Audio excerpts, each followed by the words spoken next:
Assalamualaikum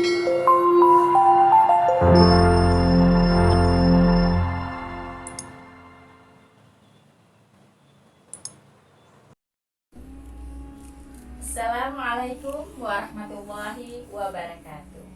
Bismillahirrahmanirrahim. Alhamdulillahirrabbilalamin. Allahumma sholli ala sayyidina Muhammadin wa ala alihi wa ashabihi ajma'in. Sahabat sekalian yang saya hormati, alhamdulillah kita bisa berjumpa lagi. Semoga semuanya dalam ridho Allah, dalam lindungan Allah, dan dalam pertolongan Allah Subhanahu wa Ta'ala. Amin ya rabbal alamin.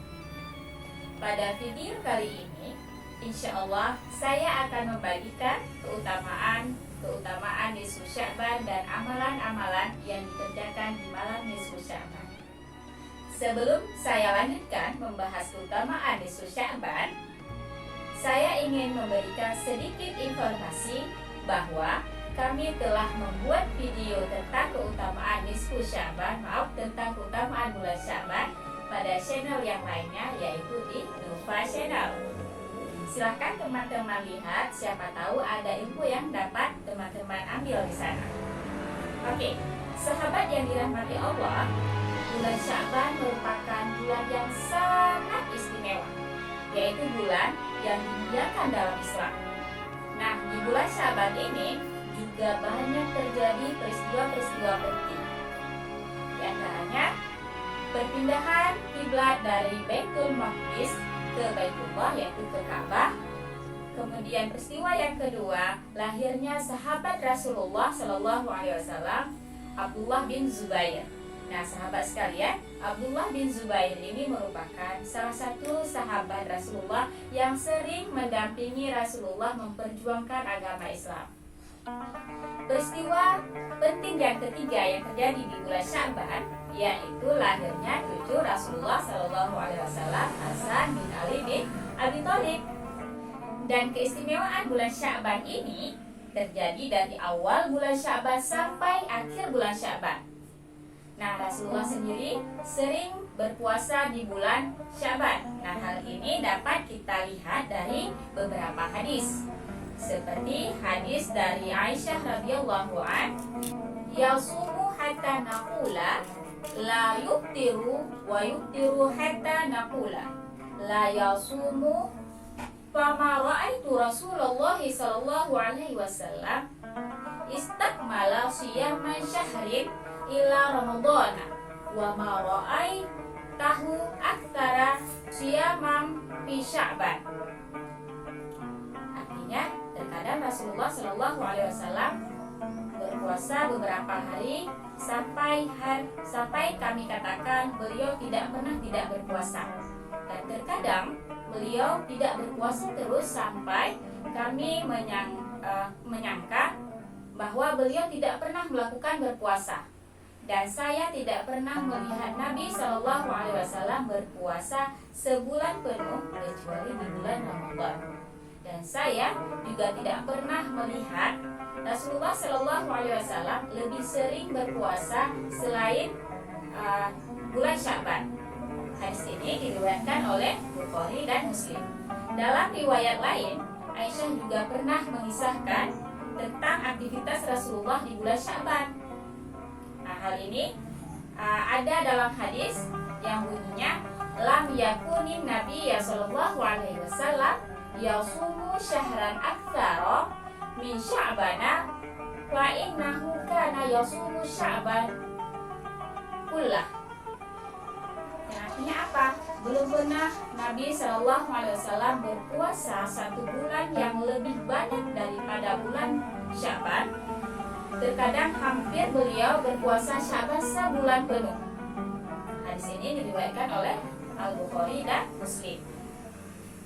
Aisyah juga pernah mengisahkan aktivitas Rasulullah selama bulan Sya'ban dalam hadis yang lain. Karena Rasulullah Shallallahu Alaihi Wasallam yatakhafadu min hilal Sya'ban mala yatakhafadu min ghairi summa yasumu li ru'yati Ramadana fa in umma alaihi adan salasina yauman summa shoma. Artinya, Nabi Shallallahu Alaihi Wasallam memberikan perhatian terhadap hilal bulan Sya'ban tidak sebagaimana perhatian beliau terhadap bulan-bulan yang lainnya. Kemudian beliau berpuasa ketika melihat hilal Ramadan. Jika hilal tidak kelihatan, beliau genapkan Sya'ban sampai 30 hari.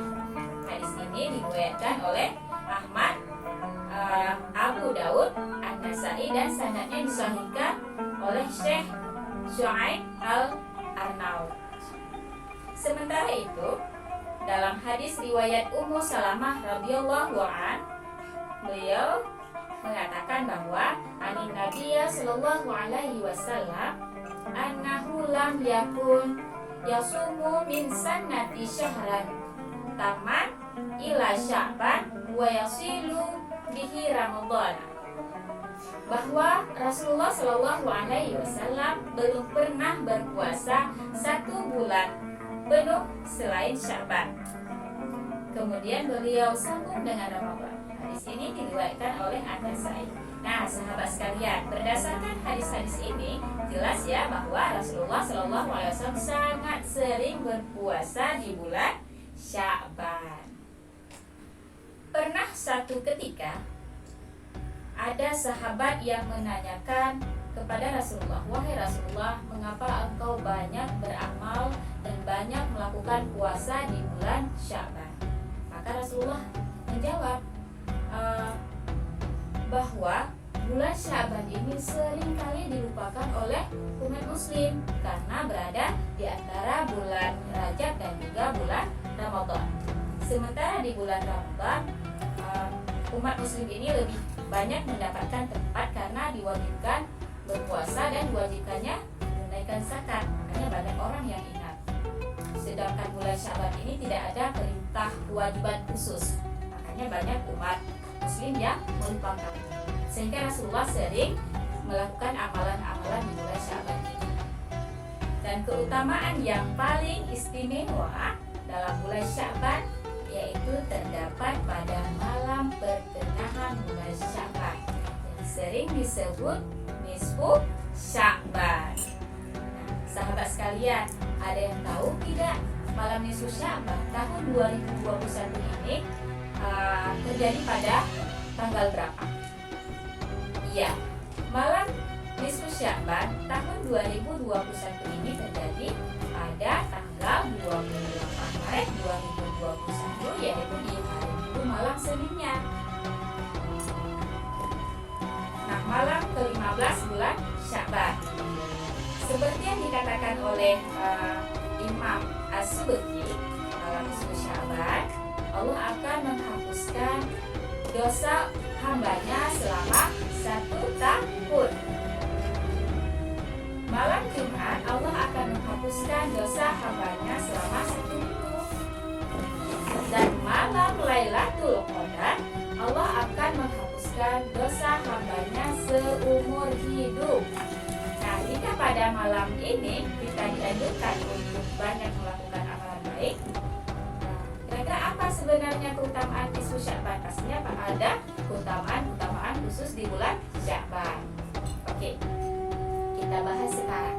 Ada 3 keutamaan bulan Sya'ban tentunya di malam nisfu Sya'ban. Jadi ada 3 nih. Yang pertama, diampuni segala dosa. Kala itu Aisyah radhiyallahu an pernah bercerita suatu malam Aisyah tidak menemukan Rasulullah Shallallahu Alaihi Wasallam. Sedangkan pada masa itu, pada malam itu Rasulullah sedang menginap bersama Aisyah. Ketika Aisyah ini bangun dari tidurnya, Aisyah tidak mendapati Rasulullah di sampingnya. Sehingga Aisyah ini pun keluar dan mencari Rasulullah. Dan Aisyah menemukan Rasulullah di area pemakaman Baqi, sedang menghadap ke langit. Lalu Aisyah menanyakan kepada Rasulullah, "Wahai Rasulullah, mengapa engkau berada di sini?" Kemudian Rasulullah menjawab, "Sesungguhnya Allah Subhanahu wa Ta'ala akan turun ke langit dunia pada malam nisfu Sya'ban dan mengampuni dosa-dosa yang banyaknya melebihi jumlah bulu domba dari Bani Kolam. Nah, hadis ini diriwayatkan oleh Ahmad, Ibnu Majah, dan At-Tirmidzi. Tidak hanya itu sahabat, dalam hadis lain, yaitu hadis yang diriwayatkan oleh Muaz bin Jabal yang disebutkan oleh Imam At-Tabrani dalam kitab Sahih Ibnu Hibban, dan hadis ini merupakan hadis sahih hasan, hadis hasan sahih. Nah, bunyi dari hadis ini yaitu sesungguhnya Allah pada malam nisfu Sya'ban mengawasi seluruh makhluknya dan mengampuni semua dosanya kecuali dosa orang musyrik dan orang yang bermusuhan. Jadi ada dua orang yang tidak diampuni dosanya oleh Allah pada malam nisfu Sya'ban, orang musyrik dan orang yang bermusuhan. Kemudian keutamaan nisfu Sya'ban yang kedua yaitu diterimanya semua doa. Nah, keutamaan nisfu Sya'ban ini menjadi waktu terbaik untuk memanjatkan doa kepada Allah Subhanahu wa taala. Karena Allah Subhanahu wa taala akan mendengarkan, mengijabahkan semua doa yang dituturkan oleh umatnya. Sebagaimana hadis yang diriwayatkan oleh Imam Al-Baihaqi dari Utsman bin Abi Al-As, Rasulullah Shallallahu Alaihi Wasallam bersabda, apabila datang malam nisfu Sya'ban, Allah akan menyeru umatnya, apakah ada orang yang memohon ampun kepadaku, maka aku akan mengampuninya. Apakah ada orang yang meminta pertolongan, meminta doa, memanjatkan keinginan pada malam nisfu Sya'ban, maka aku akan memberinya. Tidak ada seorang pun yang meminta sesuatu kecuali aku akan memberinya, kecuali dua golongan, yaitu wanita zina dan orang musyrik. Jadi ada dua orang yang tidak dikabulkan doanya pada malam nisfu Sya'ban. Pertama, wanita zina, dan yang kedua adalah orang-orang yang musyrik, orang-orang yang menyekutukan Allah.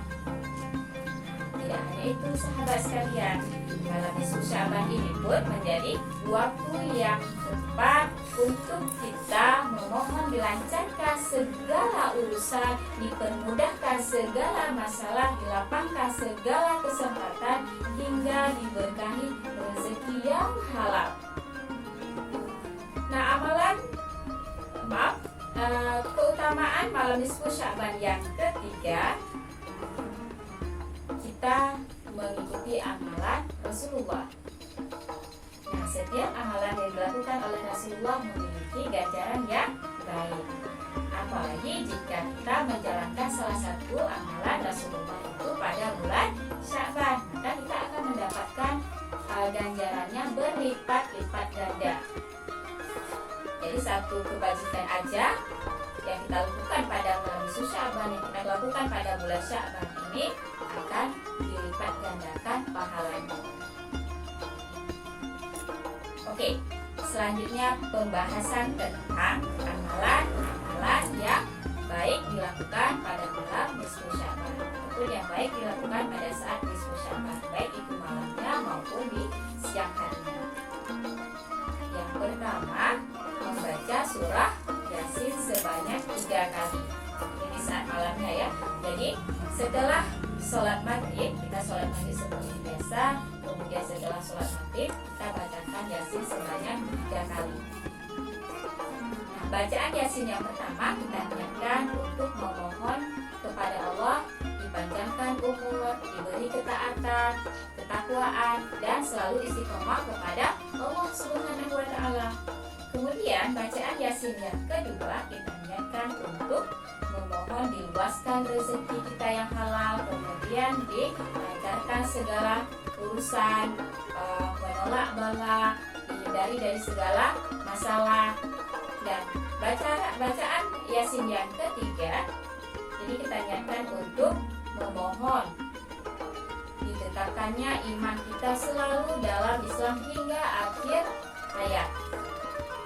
Oke, amalan yang kedua dalam nisfu Sya'ban ini yaitu memperbanyak doa.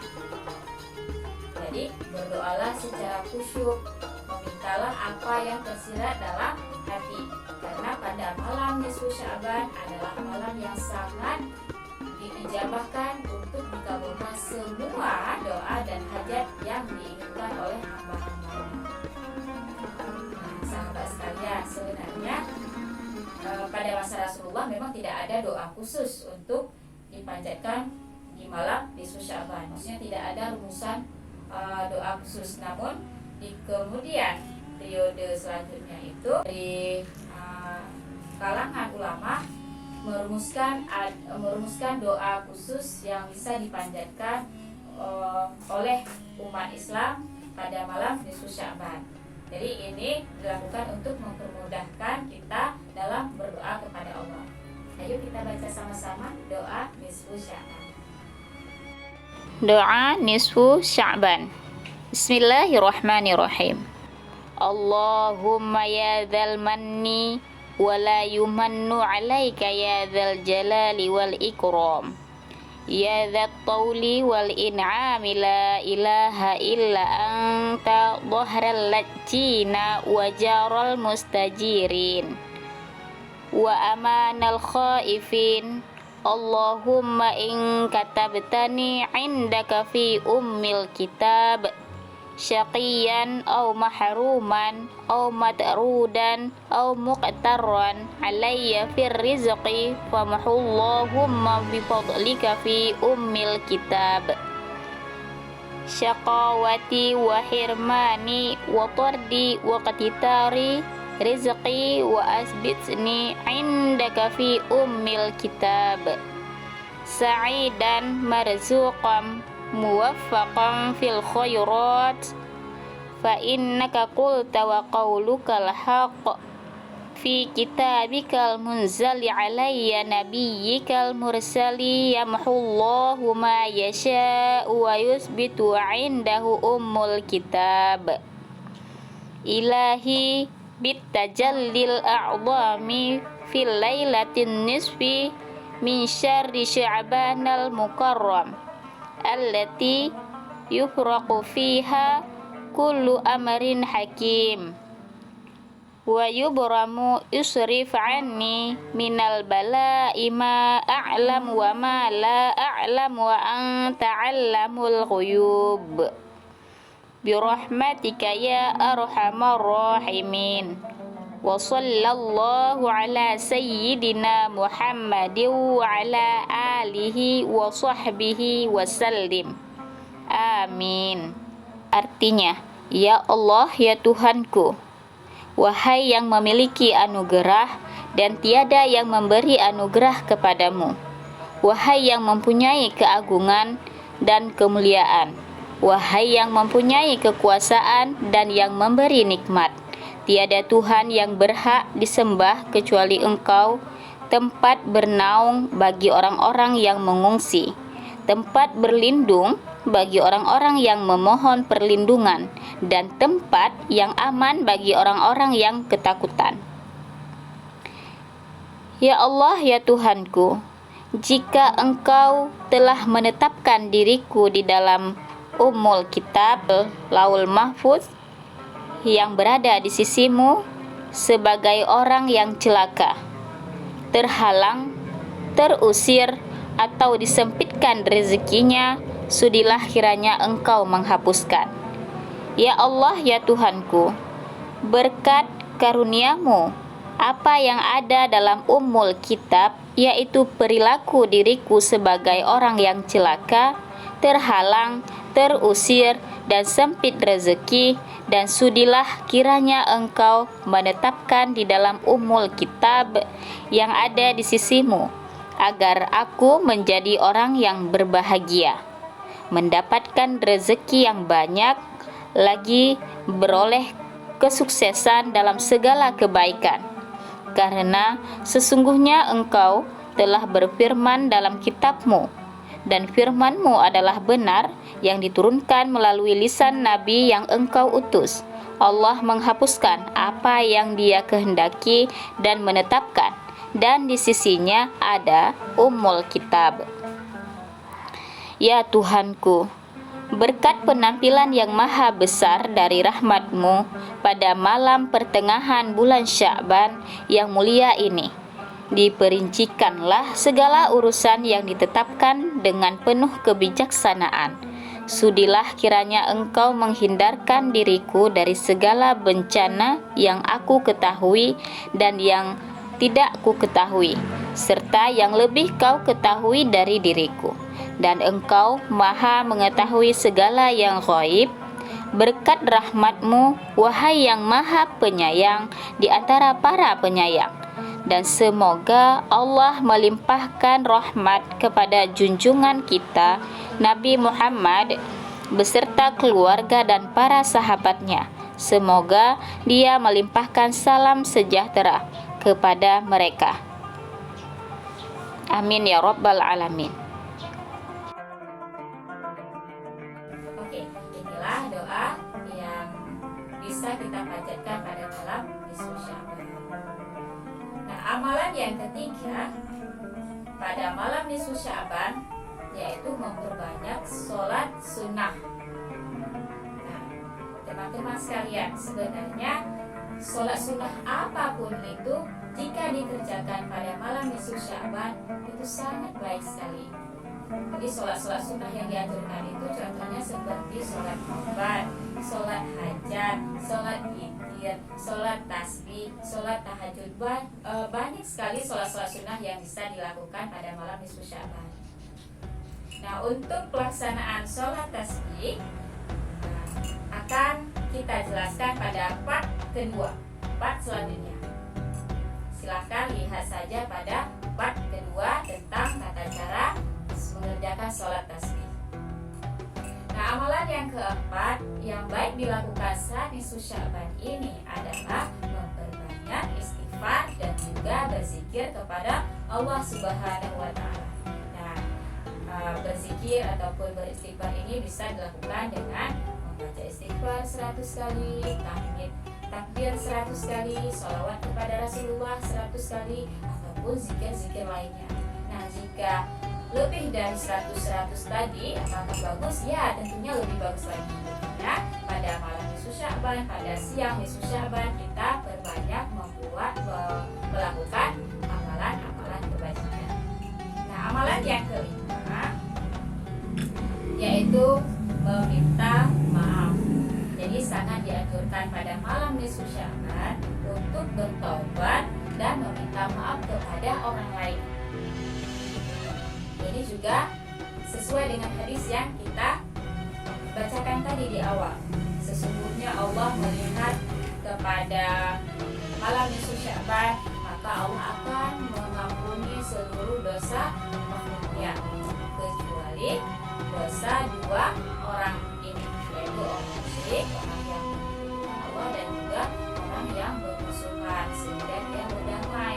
Maka dari itu sebelum malam nisfu Sya'ban kita sudah minta maaf kepada orang-orang yang berselisihan dengan kita ataupun di malam nisfu Sya'ban tersebut. Nah, minta maaf ini bisa kita mulai dari orang-orang yang ada di sekitar kita, orang-orang yang berada di rumah kita, tua, dengan anak, kemudian dengan kakak, adik, suami, istri, kerabat, teman yang dekat dan teman yang jauh. Nah, untuk teman yang jauh bisa juga kita meminta maaf melalui sosial media. Zaman sekarang sudah mudah sekali. Nah, amalan yang keenam yang baik dilakukan pada saat nisfu Sya'ban yaitu berpuasa nisfu Sya'ban. Jadi sebagaimana Rasulullah SAW yang sangat sering melakukan puasa di bulan Sya'ban, maka kita juga dianjurkan untuk berpuasa di bulan Sya'ban. Ya, berpuasa di bulan Sya'ban ini yang paling bagus sekali dilakukan pada saat nisfu Sya'ban. Bukan berarti di awal itu tidak sunnah-sunnah juga, cuma ada kelebihan jika dilakukan pada saat nisfu Sya'ban ini. Walaupun puasa ini terbilang puasa sunnah, tetapi jika umat Islam mengamalkannya, maka Allah akan memberikan ganjaran yang berlebih, yang berlipat ganda. Diampuni dosanya, diberikan mendapatkan kemudahan-kemudahan dalam hidup. Nah, seperti itu. Kenapa berpuasa? Pernah suatu ketika Rasulullah menceritakan kepada sahabatnya bahwa Allah pernah mengatakan kepada malaikat, karena ingin memperlihatkan kepada malaikat bahwa kita diciptakan ini tidak sia-sia dan ada keistimewaan. Jadi Allah bertanya kepada malaikat, wahai malaikat, apakah amalan-amalan hambaku dinaikkan? Maka malaikat menjawab, amalan hamba yang paling baik itu dinaikkan pada saat dia berpuasa. Maka dari itu kita sangat mengharapkan ketika amalan kita dinaikkan oleh Allah, maka kita dalam keadaan berpuasa. Nah, amalan kita ataupun amalan tahunan kita dinaikkannya itu pada saat nisfu Sya'ban. Sedangkan amalan harian kita akan dinaikkan ke langit 1 minggu sebanyak 2 kali, yaitu di hari Senin dan di hari Kamis. Maka ada anjuran berpuasa Senin dan Kamis. Gitu. Jadi kita sangat berharap ketika amalan kita dinaikkan, kita sedang dalam berbuat baik, berbuat amal-amalan kebajikan, sedang bersedekah, sedang berpuasa. Dulu orang tua kita memang sering sekali mengatakan bahwa kita harus memperbanyak amalan di malam nisfu Sya'ban, karena di malam nisfu Sya'ban ini ada terjadinya pergantian buku lama dengan buku baru. Jadi itu istilahnya amalan kita yang lama selama 1 tahun ke-8 itu akan dinaikkan ke langit. Nah, teman-teman sekalian, inilah penjelasan dari keutamaan nisfu Sya'ban dan amalan-amalan yang baik dilakukan di saat nisfu Sya'ban. Nah, tujuan dari memperbanyak amalan kita di bulan Sya'ban, di saat nisfu Sya'ban ini, yaitu untuk mempersiapkan diri kita menyambut bulan suci Ramadan. Jadi, cara kita mempersiapkan diri menyambut bulan suci Ramadan itu yaitu dengan melakukan amalan-amalan baik di bulan Rajab, di bulan Sya'ban. Karena dalam Islam, cara mempersiapkan diri menyambut bulan suci Ramadan itu dimulai dari jauh-jauh hari, dari 2 bulan sebelum Ramadan. Sahabat yang dirahmati Allah, marilah di bulan Sya'ban ini kita isi dengan banyak amalan kebajikan. Nah, seperti puasa sunnah, memperbanyak istighfar, memperbanyak zikir, berinfak, bersedekah, menyantuni orang miskin dan anak yatim. Insya Allah ini akan menjadi amalan kebajikan untuk kita. Orang lain yang melihat perbuatan-perbuatan baik kita dan dia terinspirasi dengan perbuatan-perbuatan yang kita lakukan, maka kita juga akan mendapatkan pahala dari orang yang mengerjakan itu. Sebagaimana sabda Rasulullah Shallallahu Alaihi Wasallam, "Man sanna fil Islami sunnatal hasanah." Barang siapa yang melaksanakan tradisi kebajikan, falahu ajruha, dia akan mendapatkan balasan pahalanya. Wa ajru man 'amila fiha, dan dia akan mendapatkan pahala dari orang yang mengerjakannya. Min ghairi ayyanqusa min ujurihim syai'un, tanpa kurangi pahala orang yang mengerjakan tersebut sedikit pun. Nah, ini yang kita inginkan. Kita tidak hanya mendapatkan pahala dari apa yang kita kerjakan, tetapi kita juga bisa mendapatkan pahala dari orang lain yang terinspirasi dari perbuatan-perbuatan baik kita. Menarik, bukan? Alhamdulillah, sahabat sekalian, semoga kita bisa dipertemukan dengan malam yang istimewa ini, yaitu malam nisfu Sya'ban, serta kita dapat mengisi momen tersebut dengan amalan-amalan kebajikan. Jika informasi ini bermanfaat, silakan teman-teman bagikan ke saudara-saudara, ke keluarga, ke teman yang lainnya, supaya Oke, sekian dari saya. Mohon maaf jika ada kekurangan. Saya akhiri dengan wabillahi taufiq wal hidayah. Wassalamualaikum warahmatullahi wabarakatuh.